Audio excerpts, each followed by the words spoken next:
Oh boy, Jackie. And Cora. Hi. Hey. I can never get used to this, but I love it. What are you talking about? You always have a talk show in your own home. Don't you just do this every night? Oh yeah, but not publicly. Jackie, we're going to talk to some people. We are. Skillin It. Skillin It, baby. Who do we have today? Oh, wait, sorry. I'm sorry. How are you? I'm good. How are you? Good. We're wearing all black. Yeah, we are. It looks good. Somber and slimming. Professional. I bought this shirt to go outdoors in the summertime. Oh. And now it's not going to be summer and we're not going to go outside. So that's cool. Yeah. Maybe it'll start snowing in the middle of the summer. Amazing. So we have some people waiting in the wings here. Mm-hmm. Let's roll out the red carpet. Should we bring them in? Yeah. It's Jordan Canning and Aleysa Young. Hi. Hello. Hi, guys. Hi. We've been here the whole time. What? They've been hiding underneath us. They just popped up. Yeah. So, Animal Crossing. Let's get into it. I know it's what everybody is here to talk about. What's your friend code? What does your little house look like? Well, look, I know you don't really want to talk about this, but I will say today I spent a good 2.5 hours recreating Niagara Falls in an area of my island. So Nice. anyone wants to come visit, my dodo code is, no, I'm kidding. Hey, dodo code. That is real? Yes. I like that I've never played this game before in my life, nor have any idea what you're talking about. But You should the just Google entire it. world Very does. cute. Also, It like, looks why are we adorable. talking about it? I don't know. And now we're talking I about horribly misquoted Jordan on face for my. I have not watched Animal Kingdom in many years. But it's a dark. There's also a dark drama. Yeah, Australian. I haven't watched I know either. that much. Let's see what the comments are saying. They're like, stop talking about this. That's not why we're here. Amazing. So, Jackie, you're going to go man the phone lines down there? I am. Please. Like a telephone? Exactly. I'm going to, I don't even know what it's called, but the little, the plugins. Yes. The operator in the thing in the plug-in. Hello, operator. Yeah. Where can I direct your call? Marvelous Mrs. Maiseling in the corner. Great. You'll see me in a bit. He's very busy. Yes. Get us some good questions, Jackie. I will. Send them in, people. I'm Okay, waiting. Jackie is watching you now. Oh, I want to put this one. Look what this person said. Oh, Sarah. Oh, That's so nice, Sarah. Hi, Sarah. Look at that. And the photo is from New Eden. She's the Is best it? camera operator there is. Yeah. The Yay. reason that show moves so well. That's so nice. Okay, let's bye to her and bye to Jackie. That's it. No more audience participation. No, just kidding. Jackie, let us know when you want to bring someone in a question. I will. Okay, bye. All right, guys, what do you really think about Jackie? Oh my God, Jackie. Could she be any more engaging, talented, beautiful, and smart? I mean, seriously. What a dumb bitch. I like her a lot. I like her a lot. I'm gonna I retire. can't wait and to give touch her in real life. Yeah, I know, right? I've never even met her in real life. I just want to apologize. Sometimes I'm going to get distracted because there's a woman who walks by my house repeatedly. She wears a mask. I think she's just walking in a circle, but she walks by the house at a real interesting clip 4 to 5 times an hour. And so sometimes I just catch eyes with her, and that's what's happening. The world that you see from your window is really in your home all day. It's like a whole new thing to learn about. Like my neighbors just work out all day, which makes me feel really good about me just watching them work out. Rubbing it in. But they're doing very complex workouts that involve like tape on the floor and some kind of running and timers. Printing things. Hit workouts with 2 eyes. Not going to happen. So, TV directing. You guys do TV it. directing. How is it? Oh, that's what you're going to open with? Wow. Cool. Well, I think you both got into it different ways, so I'm interested in your journey to the pinnacle of success that you've reached now. And then I guess it's all downhill from here. But do you want to talk about... We're in a valley right now. Jordan, I know from Featured Land a little bit. Yeah. And, do you want me to start, or are you just sort of summing it up? I'm just telling you all about your life. No, I'm very curious because I know you've, started with a feature that was a TIFF, which was great.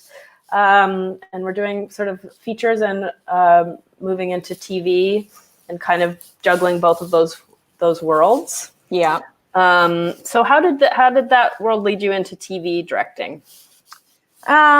Well, it was not a direct path by any means. Years ago, after I graduated from the CFC and was real eager, I went and met with a bunch of I met with other eager people. I met with a bunch of agents, and I was much too soon for me to be meeting agents. But one of them gave me very good advice, which was like, look, if you want to be directing 1-hour TV shows. This was 10 years ago now, but you need to have something on your reel that shows you can do long form. So you can have all the shorts in the world, but a broadcaster is going to want to see a feature film to know that you can do a 1 hour.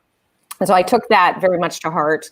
And I won't say I went and made a feature so that I could direct TV, but it was all sort of part of a kind of master plan of ticking the boxes and building the blocks to be a significant factor in me getting one of my first TV jobs. So web series, also still a very relevant stepping stone towards TV. It helped me get This Hour Has 22 Minutes because, it's comedy, it's sketch, it's short bites of stuff. And it was what the producer, how they found me. So yeah. So anyway, I did a lot of preparation to be able to get in TV, and then I sort of kept trying, and subsequently didn't get any work in TV, and then made a second feature film. And then for whatever reason, after I made the second feature, a couple of things clicked. The Space Riders kind of got found by the 22 Minutes producers, and a male director dropped out of 2 episodes of Saving Hope. And I was at last given an opportunity to direct one of those 2 episodes. But had he not been dropped out, I don't think I would have gotten an opportunity. So a lot of stars have to align to get your first. A lot of male directors have to drop out. Really they're poisoning their coffee. Get them out of the way. Who did you murder to get in, Aleysa? Well, there's a lot of bodies. I did not have a master plan in any way, shape, or form. I just been fumbling forward all the way through. I got my start in casting, actually, because I started, well, at first I dropped out of film school because I was watching movies all day and I just wanted to be on set. And so I left Concordia, went to Toronto, tried to get a job as a PA. They put me in a kitchen on a pasta commercial, and I was like, this is not what I wanted to do. And then I started working as a casting assistant, and I started doing a lot of like commercials and music videos and for friends. And I had a friend who is also a TV director, Yael Stav, who was doing a lot of commercials, and I was casting a lot for her. And the production company that I was doing a lot of casting for kind of was starting a like satellite directing roster of blank slates, basically people who had the makings of a director and had special skills, but they could kind of mold and build reels for and put us into the commercial world. And this is at a time when there were deeper pockets and you could do kind of stuff like that. So there was myself who like was good with actors, and then there was like an editor and an illustrator and a photographer, and we all kind of started directing, which just meant we were showing up at an office being like, we're directors now. And then we would just prank call each other on the cell phones they gave us. But from there, so then I did commercials. I directed commercials for a long time.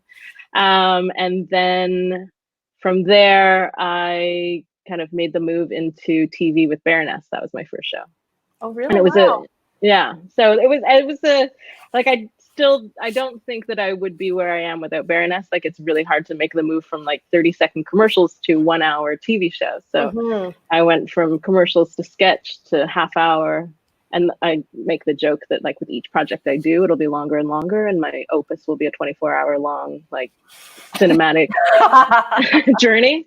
Live stream. So, exactly. It's just going to be that 10-hour YouTube stream. I'll take advantage of that format. Yeah, do it. So it was really like, it was kind of being given opportunities from people who kind of, you know, you put in the hard work and people kind of see your work. And I mean, Baroness happened because actually Sarah St. Ange, she's also another director. I kind of owe that to her because she kind of interviewed for that. And she was like, you know, not for me, but you should meet Aleysa Young. And I was like, one, I would never do that in an interview, but thank you. And two, thank you. So, and I had worked with a couple of the actors there before. And it was a very funny interview because I didn't think I had a fat chance in hell, because who was I? I was just this commercial director who had never done TV. So I kind of thought it was just a meeting, one of those meetings they talk about. So I didn't have any of the pressure, and I didn't really feel like I had to suck up in any way. So I was very honest and very open, and we just got along like a house on fire. And I think because I didn't take that pressure on, it allowed me to be a little more relaxed. And ever since then, I've always walked into every job thinking I don't have a chance. Just make sure you're keeping yourself down. That's my goal as well for getting jobs. Jackie, I think there's a question from Angie Power. Should we bring Jackie back in? Oh. Jackie. Just like that. Angie Power wants to know, do you guys have a preference of which genre you direct? Drama or comedy? Well, I truthfully don't. I love both of them, and I hope to continue being able to do both. I will say I'm in a mood right now where I want to be doing hour-longs. Not that those are necessarily all dramatic. I was doing a show in Vancouver before, the pandemic happened. And it was a great mix. It was a comedic drama. It was like a law procedural, but also very funny. And that to me is my sweet spot. Like I like a comedy that allows me to also do some cinematic stuff, where you have the time and the room to use your the visual toolkit as a director, and not just necessarily like get the coverage you need to make the jokes work. So, yeah. Cool. Thank you, Angie. And thank you, Bruna. Same for me. No, I mean, I do mostly comedy, so I'm kind of more drawn to that, but definitely, again, with each kind of longer format, it's really just storytelling. I think that's the best way to approach it, whether it's comedy or drama. And so whatever material allows you to, again, use the toolbox and tell stories in a way that still feels honest, but can also be, I'm definitely drawn to more levity than the heavy stuff. Yeah, me too. Yeah, there's enough of that out there. Hopefully now. I think there's also like like with comedy as well. I mean, there is kind of this, I think there even is a misconception that drama allows you to kind of exercise that cinematic muscle more so than comedy. But I think it's always, for me, like the challenge of bringing cinema into comedy and kind of using the camera more, as opposed to just like straight two-handed. Like, I think that was one of the things with Baroness too, was just trying to make it feel a little bit bigger. Are there particular ways in which you try and run your set so that there is more levity, as opposed to, obviously, trying to like make everything as lighthearted as possible and not have people feel like it's a job in a way? I mean, it is a job, but like, you don't want it to be too tense. But is there certain ways that you try and run your set so that your performers, for example, feel comfortable to really lean into their comedy? I mean, I like a very heavy hand dictatorship. Very, very I've heard that about you. Real iron fists, yeah. Right? Yeah, European kind of exacting. Yeah, no one can make eye contact with you. I actually never look at the set or anybody. I just look at a wall and demand everybody else do otherwise. No, I mean, I think it's really just kind of great. I think it's really building a set that's like very open and collaborative and trusting, and no idea's a bad idea, and having fun with it. Like at the end of the day, we are trying. Like I think it's also like not showing the stress of it, because we all are under the gun. We're all stressed out at all times, and it doesn't really behoove you as the director to kind of show that. And we'll make it through at the end of the day, in theory. We'll make it through something. Something. Yeah. We'll get something. Will be filmed by the end of the day. Here's a question from Emma Wardle, friend of the show. Just asking if you have any camera or lens preferences when you start, or is that something collaborated with your DP, or something that you have in mind? How much do you have that vision in mind, I think, before you come in? I mean, depends on the project, I think. Yeah. Usually with TV, you're coming in. I mean, if you're coming in to do the pilot, you can have some conversations, but usually the lens package is decided long before you ever show up. Right. But yeah, it depends on the material. If it, you use the lens that makes the most sense for the story of the scene. And then if there are, specialty moments, like I did an episode of Nurses last year, and there were all these like moments where she was really getting inside her head. And so we decided I wanted to do something visual with that. And so I worked with the DP, and we did 2 tests, one with like a tilt shift and one with like a lens baby, which is sort of like a tilt shift, but a little different, I guess. And played around with that and did some tests and worked together. And so when you can collaborate with your DP on a TV show for visual choices like that, it's very exciting. Sometimes you don't get that opportunity, or sometimes you really don't want to talk to them, depending on who they are. But name. Usually the lens package is higher before you are. So, it's interesting that you both worked on the same show. And how much is set up by the first director, and how much is sort of set by the showrunner? Like, what is I guess those are 2 questions, but the collaboration between the showrunner and sort of setting what the look is and the style of the show, and then coming in as subsequent episodes, if you haven't been the director of the first season, or if you're shooting blocks. Like, how is that navigated, sort of?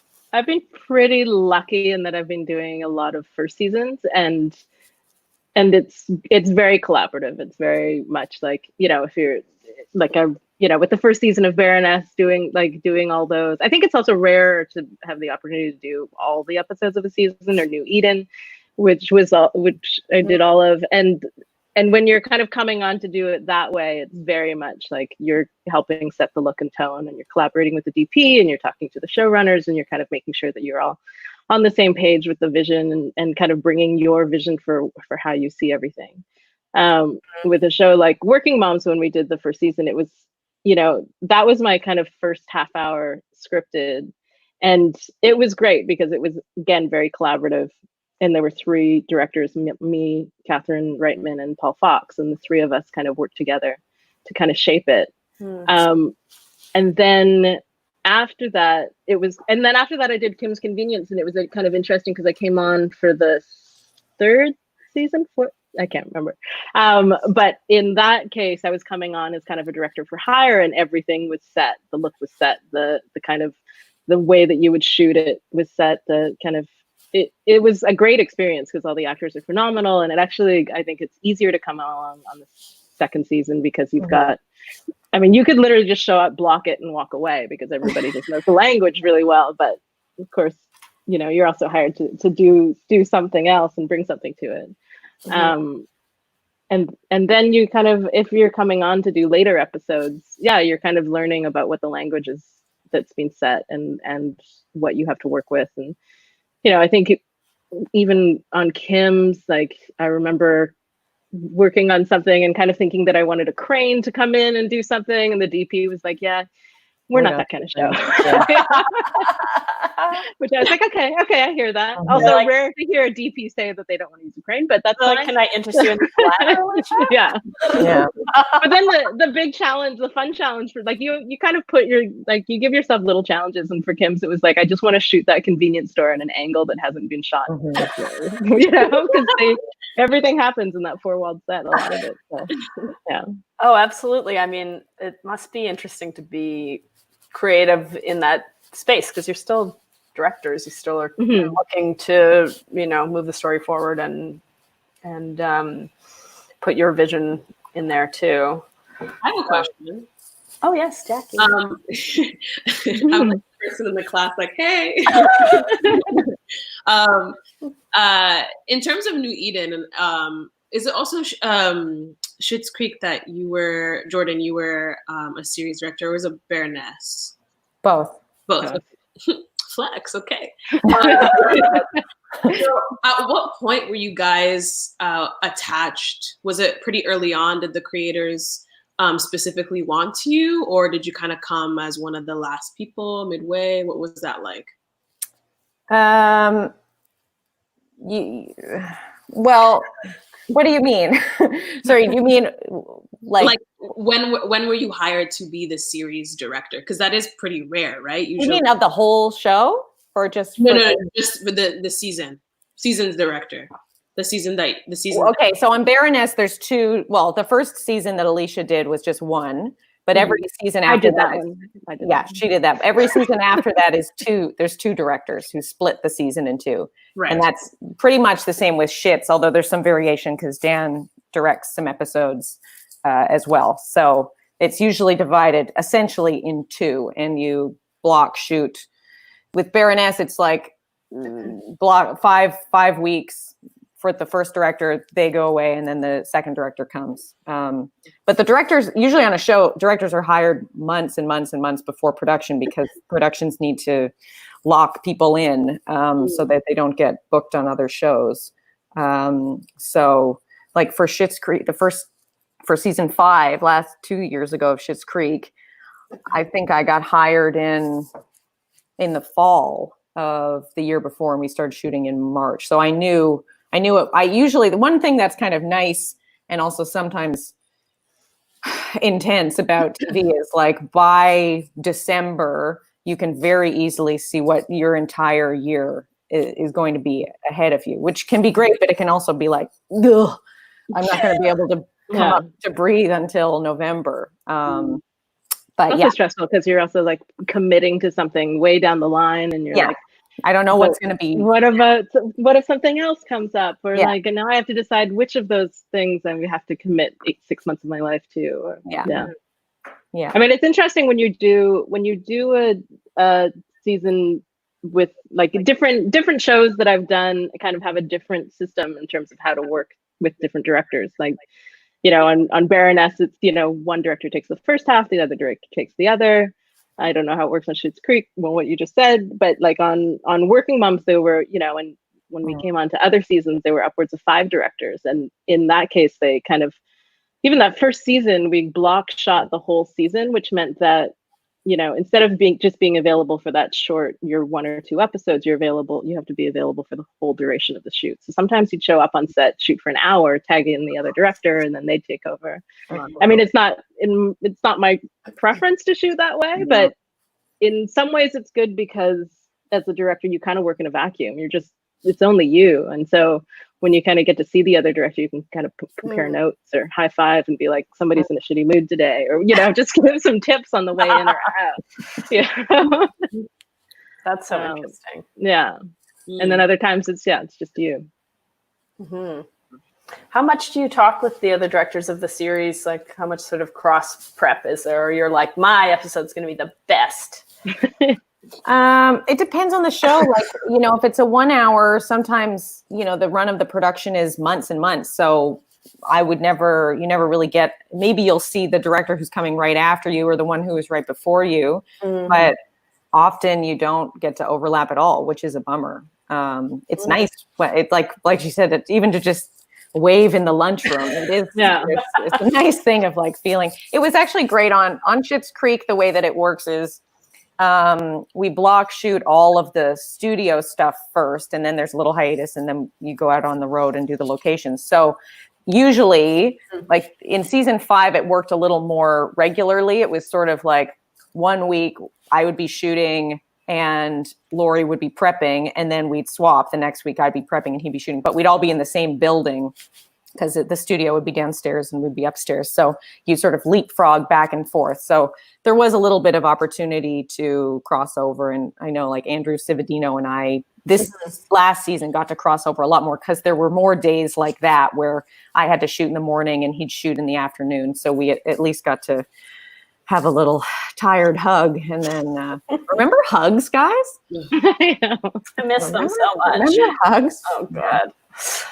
We have a question from Goche, who is a wonderful director herself. Hi, Goche. Yay, Goche. Asking about the creative approach between TV versus features. Oh, God. I mean, mostly the difference is time. You know, you have so much more time to prep a feature because, you know, ostensibly, whether you wrote it or you've been attached to it, it takes so long to make a feature that usually you've had the material, you know, for a while. And so you've been thinking about it and making tweaks and, you know, sort of doing, I guess, like soft prep for ages before you really go into proper, you know, true pre-production. And then with TV, it's like, you know, if you're lucky, you get the script before you start prep. Like sometimes you get the script the first day of prep and that's the first time you're looking at it, and it changes. There's new drafts coming in every day. And so you really have to be quite light on your feet and nimble and just like be ready to like think of a great idea and then, oh, they cut that scene. Never mind, that great idea no longer matters. But it really does. I have found, I mean, I've mostly the last 3.5 years have been predominantly TV for me. And it has definitely sharpened my, you know, I don't know, quickness, where I can sort of quickly look, I could look at a scene and, you know, for the first time, like actually this happened in Schitt's Creek, the first season, there was an emergency. I showed up one day for prep and the AD came in and he was like, we need you to go direct the scene, but it's the other director's one because his mom had an accident and he had to go. So I went down and directed that day's scenes, had not done any prep on them. Wow. And, but you know, like for certain, I mean, you couldn't do that for everything. If it was a big, crazy action sequence, like maybe we don't do that. But, you know, for a dialogue scene with characters and actors who know what they're doing, like you can read a scene and if you kind of have done it enough, you start to see the blocking or you understand that it's like, okay, guys, let's figure this out together. So it's a nice lesson to learn that like, sometimes you can just lean into your, not to keep using the word toolbox, but like you do build up a set of skills that are there. They don't go away. You don't, you know, you don't lose them just because you're not on set. And you can apply them to a scene you've never read before and trust that you can get through it.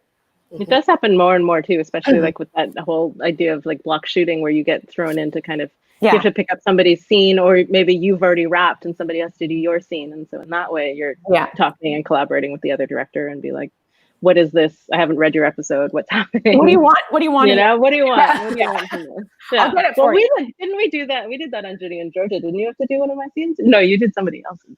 I think I did one of yours. No, I don't think I did one of yours. I did the pilot. Right. But it does, it happens more often than not where you're picking up somebody else's stuff. I think like there's also, I think the difference between TV and features is you have, with features, I think there's a lot more kind of creative control a little bit because it's your baby. I mean, assuming that you've written it or that you're taking that on, you're putting your whole life into it. So you know, for me, TV's kind of, there's a little bit of extra security in knowing that it's not I mean, your name is still going to be on it, but ultimately entirely it's the showrunner's kind of baby, you know, you're just babysitting it to make sure it doesn't die. My boyfriend always says when you know, after you deliver a director's cut, you know, it's like a baby turtle. Like you have to let it go. And if they decide to cut it up weird or reshoot a bunch of stuff and kind of screw up what you think you did a pretty good job at, ultimately it's out of your hands at that point. And there is a freedom to that in TV where you're like, okay, well, I did the best I could with what I was given. And now it's with the gods. Well, guys, there is this thing that we like to do here where we have a mystery guest who's going to come in. Surprise. Like a video person? It's going to be a person that is a surprise for both of you. Oh my God, how exciting. Here she is. Oh my. Yes. Our dozen viewers. It's Kayla. What a great surprise. Great stream, everyone.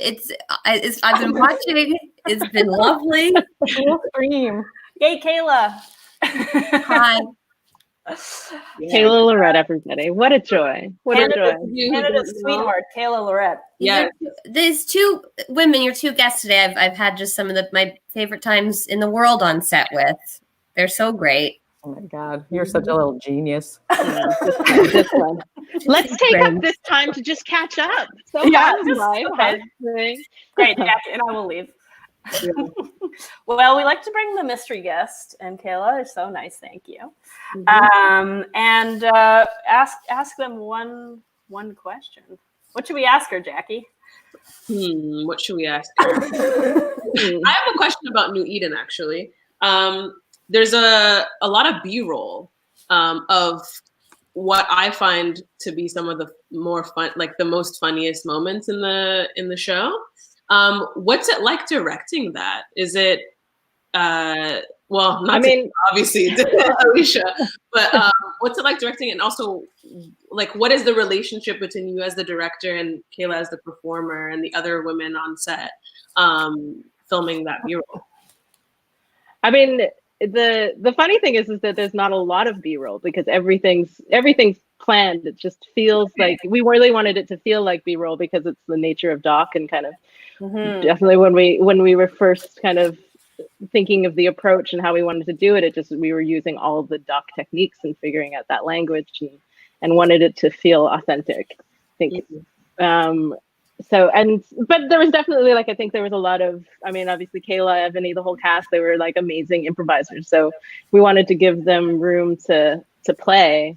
And one of my favorite scenes is the one where they're talking about how they're kind of like collaborating to the side about how they're going to approach the next like ceremony. And that was all improv. That was just like a beautiful scene. And I think it was one of the first scenes that cut together and we didn't touch it at all. But yeah, I mean, we definitely let the camera roll. I think it was always like, you know, the approach is always to kind of make sure we get the scripted material, get some fat on either ends, and then we just have one where we just play with it.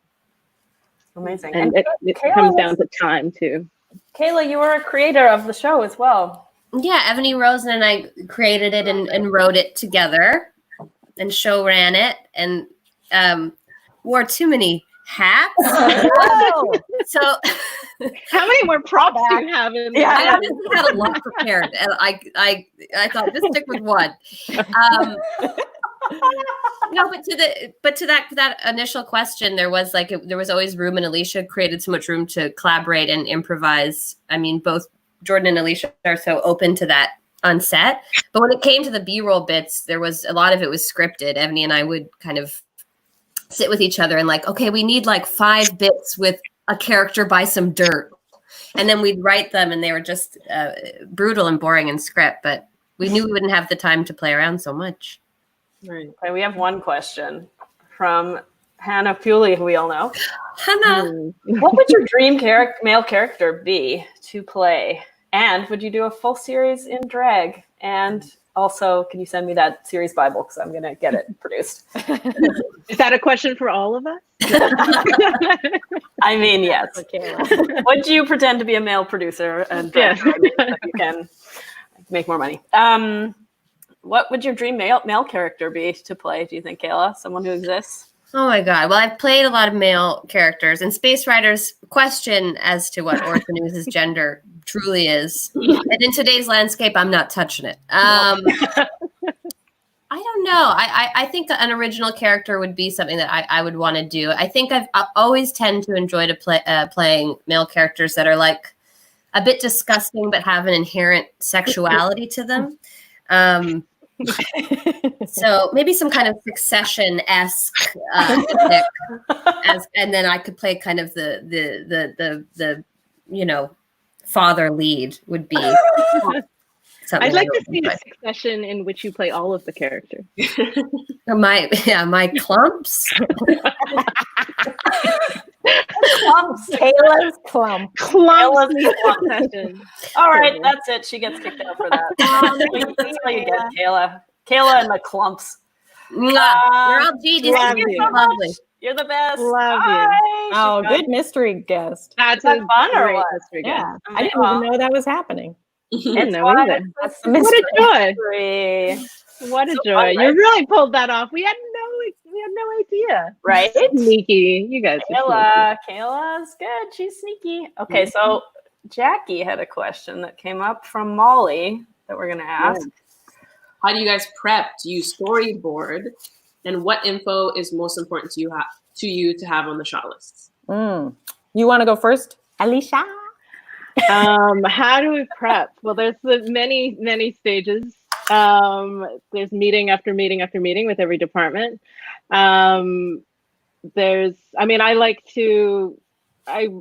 the scripts probably way too many times, break them all down. I like to kind of, I make copious notes on the scripts about kind of what the intention of the scene is, especially when you're kind of especially a show like New Eden, which really kind of jumps around from all different decades and eras, and the way you're shooting, when you're shooting, you're never in sequence. So you kind of need to know where you're coming and going from, and need to be there for your actors to help them to, figure out where they're coming and going from. So those are kind of notes you make on the scripts. I like to pull a lot of references, especially if it's in the case of like a first season of a show. Just in terms of, helping communicate your vision to all the departments. And like with New Eden, I had thousands of references. It was a deep K-hole of like 70s, 80s. I mean, it was enjoyable, which is why I had so many of them. But for storyboarding, New Eden is really, it was so much fun to do. It's great. One of my favorite shows. But in terms of kind of storyboarding, there's not a lot of, with Baroness, because I had come from commercials, and with commercials you storyboard everything. And so with Baroness, I storyboarded every sketch, and it was me and Catherine Lutz, like before Catherine Lutz and I lived down the street from each other. And so we would like show up, have, go to work together, come home together, like go through kind of the shot list and the storyboards, like before and after every day, and then on the weekends go through everything. And then again, because that was my first show, I didn't know any better, and I didn't know that I wouldn't necessarily have access to the DP or the crew 24 hours a day. But then it kind of becomes the more complicated scenes, or the scenes that really need to, that are not as easy to just explain on the day, or the, in prep. So those are the scenes that will, like any action scenes or fight sequences or something, or special effects scenes, those all get storyboarded. And what's the most important info to have on your shot list? I like to know what my location is. I like to know kind of, I actually do a little thing where I have these little like American dolls that I got from the dollar store, in which I use kind of Artemis, and I like prep my shot list like that, just to make sure that I've got all the right, blocking and eye lines and things like that, and kind of I'll shoot that in that way. That's kind of like the early stage storyboarding. So you take photos of this? Yeah. Or I do like very rudimentary drawings, but shot. I think it depends on the scene for the shot listing too. It's kind of like sometimes it can be as basic as like I know it. I need a single close up and a medium, and that's it. And then other times it's like if I have a special that I want to get, kind of making sure I can talk through that. But Jordan? Yeah, I mean, you've basically covered literally everything. That's why you made me go first. I know what's going on here. Yeah. I haven't storyboarded anything in years and years because I have just found it doesn't really ever need to be happening. I will do little, like I'll draw like a little circle with a nose basically to make sure I have eye line right, for overs to make sure I'm keeping axis, in check. My floor plans too. Do you do floor plans? No, well, because I've learned so often that like the blocking you imagine in your head is not often the blocking that is going to end up happening. So I think it's always good. I always go in with a blocking plan for the most part. But half the time it ends up changing. So I think it also just depends on how your brain works. Like I don't find overheads. I can't really visualize overheads in the same way. If I just draw the frame or I just picture the edits, I find it easier to do it that way. But I think overheads are a great tool, and I'm sure your DP loves them. It all depends on like who you're working with. I've worked with some DPs who really need like you to be like, this is where this goes. And so they're useful for that. Mostly my shot lists are just like a Google Doc. I just write out what they are and pull references if need be.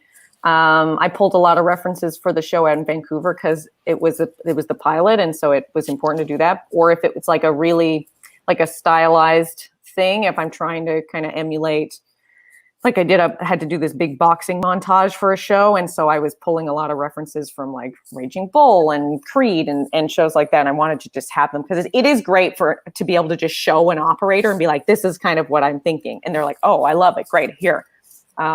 So I have found that to be very useful. I will say 2 great apps in case anybody wants some app pitching. I just got an iPad, a new iPad, and Scriptation. Maybe everybody knows Scriptation. Scriptation is amazing. Yeah. It lightens your bag by about 15 pounds. It's so good. And then just a fun tip, when I was on this show, instead of Artemis, a newish one called Lenser, which is the same thing, but way, way, way cheaper. And has a couple of better elements to it that whatever. I mean, I don't use it that much, but a lot of the operator I was working with was really raving about it. So for those of us who don't know what either of those things are, they're apps on your phone that basically emulate a director's viewfinder. So you can be like, I wonder what a 50 mil lens would look like on this, and it'll just sort of give you a rough idea of what the frame it will look like. And Scriptation is like a script program, so you can kind of put in all your scripts, make all your notes on the scripts, and there's a lot of revisions that come out with TV scripts. Like there'll be one like every morning, kind of. So it instead of pulling those pages, replacing them in your binder, it kind of does it all there, and so now you're just carrying around your and it's very. Sponsored post. It's not actually an ad, but it's a very handy, useful thing. Yeah, we are accepting sponsors. Any sponsors? I was thinking also the other thing about the shot list that I just like to have is almost just like a checklist to make sure I have the coverage I need. Like if it's just to make sure, like if it's a 2-hander, not a big deal. But if you've got like a dinner scene or something, you need to make sure you have. Like, dinner scenes will kill you, but. Well, yeah, that's why it's good to have it. Even if you don't ever even look at it, you make it, and then sometimes you don't even need to look at it. But it is good, especially on a bigger scene, to just when your brain is fried to go back and be like crossing out. You're like, I got that. Okay, we can move on. Because it's never the Bible. I've been like, shit, I forgot something. We have to go back and not go back. I've never, knock on wood, screwed up so bad that we've left the place and I didn't get something, but sometimes you've turned around and you're like, ooh, sorry. Those are the horrible work scenes that I have where you're like, you go home and you're like, oh fuck. No, I got it. Yeah. Here's another one here. Might be our last question, maybe a couple more. Where, when do you both feel a chance to connect with your audience as TV directors? That's a good question.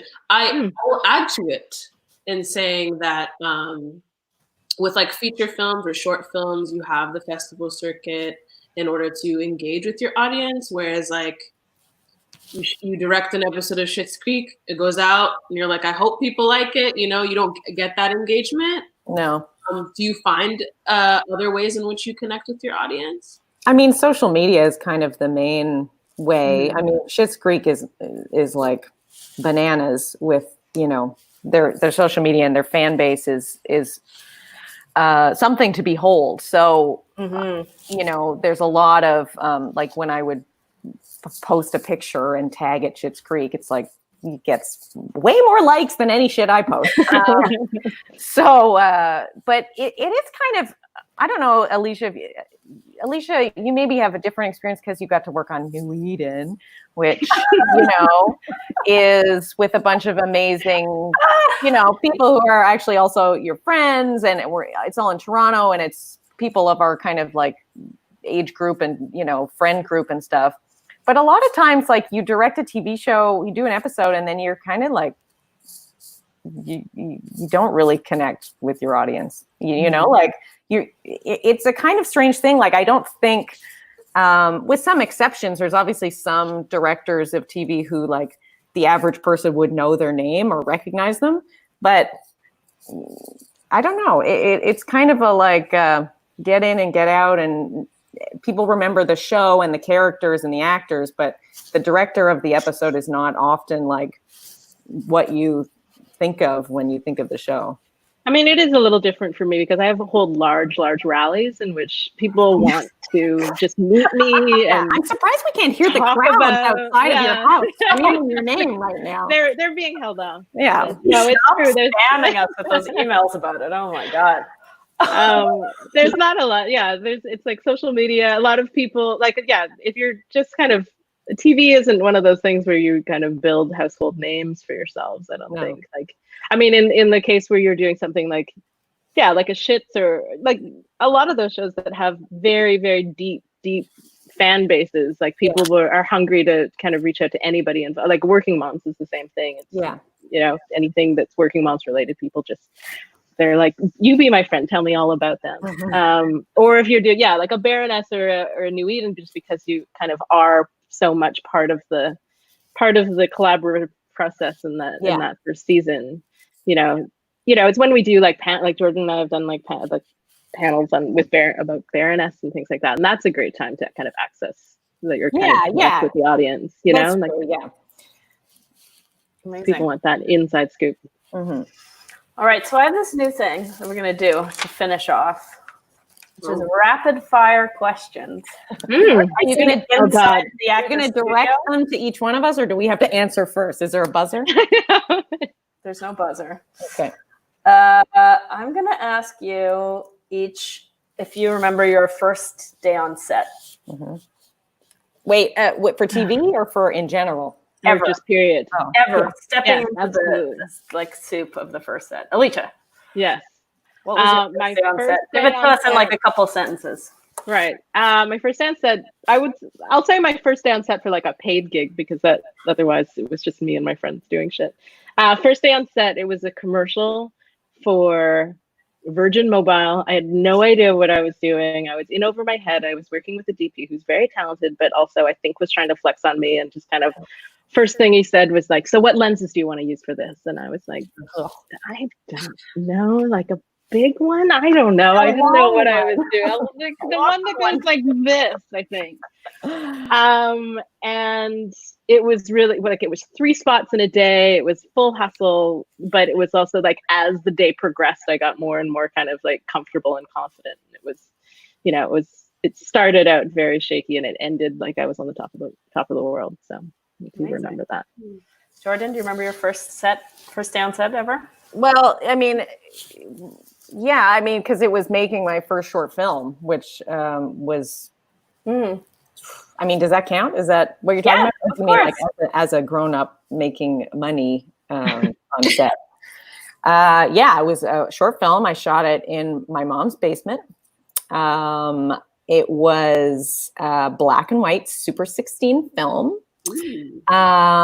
And it started with a shot of a guy going down on a girl under a blanket. So edgy material.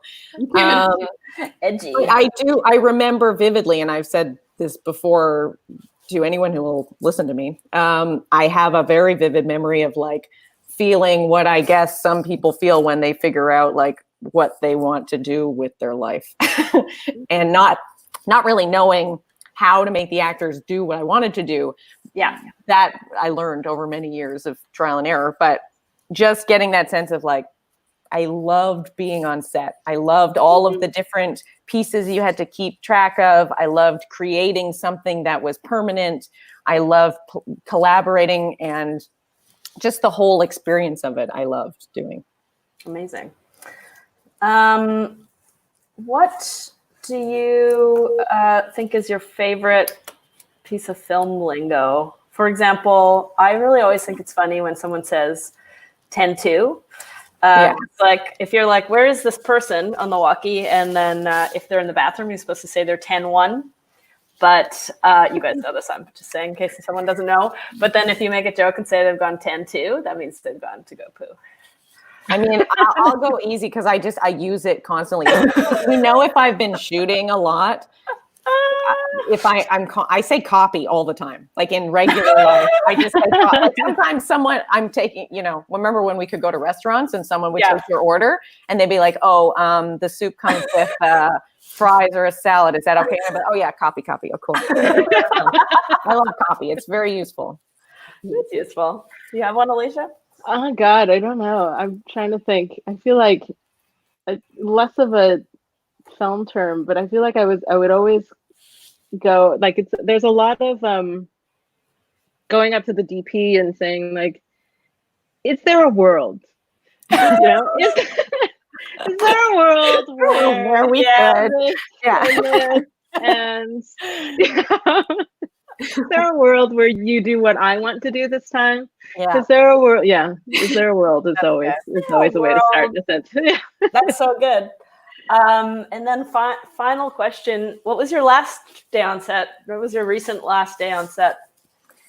Oh, well, mine was kind of a bummer because we were halfway through the day and it got shut down. Wow. The pandemic. Yeah. We were in Vancouver shooting this show, Family Law, and it was the Monday. So I guess that was like the 15th of March. So because I remember every day in the week leading up to it, there was like a new thing. It was like Wednesday, Tom Hanks got it. Thursday, the NBA and the NHL shut down. And then Friday, we were like, are we going to come back to work on Monday? And the producers were all really great and in touch with everyone. And they were like, look, because back then in the past, in the before time, this was when we were like, well, this is about going back and forth in planes. And it's, about crossing borders. And because we were all a local crew, we were like, well, we don't have anybody, So anyway, and then Monday we all went to set and the vibe was very strange.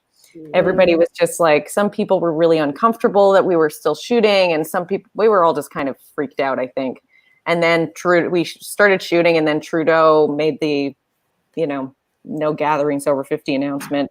And so the producers were like, okay, we're going to shoot out till lunch and then we're going to call it. So I still have 4.5 days left on that show to resume. Wow. At some point. Yeah. But it sucked. I cried a little bit. It was very hard to just be like, well, I think everybody was just very scared also. Like, what does this mean? Like, what's happening? And also you're so jacked up when you're on set. You're going, and then somebody be like, now you must stop. I was like, I'm not ready. What? Yeah. Yeah. Same. I feel like it was so long ago. It feels like last year when we were working. God, my last day on set, I think I was doing Ginny and Georgia was the last thing I shot, and then I was in prep to do a commercial. And yeah, I don't know, it was great. I love a last day on set. It's like, it's bittersweet. It just feels like you're leaving the family, and it's nice because you kind of get cheered off, or you get cheered off and then they bring in the next director and you kind of see your replacement right away. Yeah. There's a lot of hugs, a lot of like, you know, for the last time jokes, or you can't fire me because I quit. You know, it's a real feeling of camaraderie and yeah. And I'll see, and also it's like never the end because you know you're going to see them in the edit suite mere weeks later, hypothetically, until you get kicked out. Thanks so much, you two. Thanks. This was fun. Thank you. That was so much fun. Really appreciate it. Great thing you're doing. Yeah. Fantastic. Thanks so much for your time. It's so nice. And it went by so quickly. It really did. I have a follow-up to ask if you would share any little pics of your storyboard or sketches. It might be interesting for people to see if you're comfortable sharing, and then we could put it up and show. Oh, yeah, for sure. The real dolls. You could. My God, it's humiliating, but absolutely, I have no problem sharing. Is your face on the dolls as well? They're a little bit creepy actually because they have this like removable hair, and the hair gets in the way if they have to get to. So they're just like these hairless, bald dolls. Yeah. But I have the storyboards for the animation sequence. There's an animation sequence in New Eden that was kind of fun to look. Yes, that's kind of interesting to look at now. Yeah. Amazing. And everyone can watch New Eden and Baroness and all the millions of cool shows you guys work on. Just go to their IMDb's and just watch everything they do. Yeah. Great. All right, we're going to kick you out now. Thank you so much. All right. Thanks, everybody. Bye, guys. Bye. Bye. All right, Jackie. Top number one takeaway for you.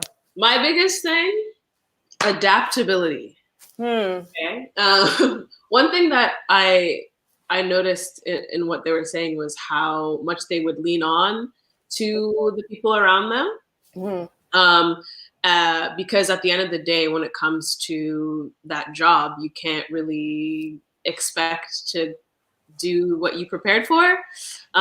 So the key is to lean on the people around you who kind of know, especially if you're, a hired gun coming in mid-season or something or mid-series, to stay adaptable and be okay with that. And yeah. Amazing.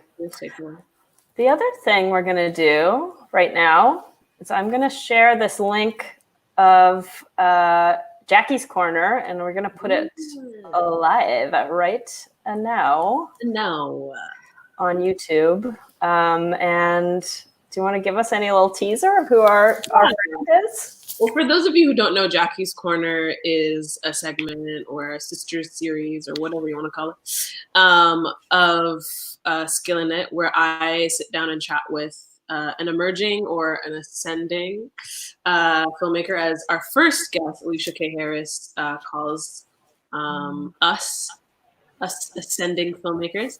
And this week, because we were talking to Jordan and Aleysa, I wanted to talk to someone who was kind of a precursor to what Jordan and Aleysa do as TV directors. And I spoke to Heishi Zhang. She is a writer-director who just finished up her latest web series, Gay Mean Girls, that was released this past summer. So I know it was first a short, and then she adapted it into a web series. So I sat down with her. We chit-chatted in my corner. It's such a great interview. I love it so much. I think that Jackie's Corner is the best thing to come out of our industry shutdown. I said it. There, I said it. I'm happy you said it because now I don't have to say it. You're like, I know it. I don't have to say it. So thanks so much for all the questions, everyone. We're here for you. So let us know what you want to see, what you think, what you feel, what you smell, you taste. Exactly. What you tasted, you smelled, you felt. What you smelt, what you dealt. I think that's it for us, right, Jackie? We did a whole hour. That's so crazy. Should we do 5 hours next time? Yep. Clear your schedules, people. No, too long. I don't want it. Thanks, Jackie. Thank you, Coral. See you guys next week. Thank you. See you next week.